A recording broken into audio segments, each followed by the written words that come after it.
Hi guys, welcome back to my channel. So today I'll be showing you how to make Sri Lankan ada. So let's get started.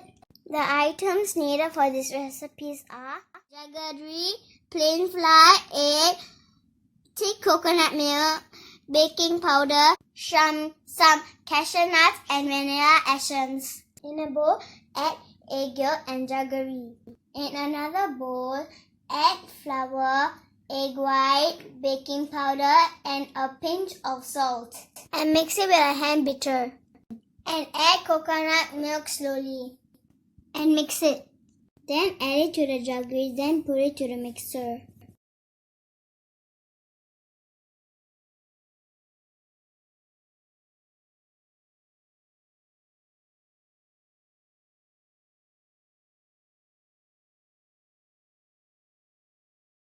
Add coconut milk and mix until you get this quality.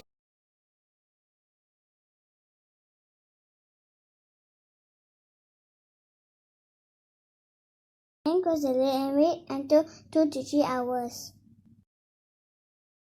You can put it in a mold tray or a toaster, is your choice. Then you are done. Thanks for watching. Please like, subscribe, share, stay home, stay safe. Bye. Love you all.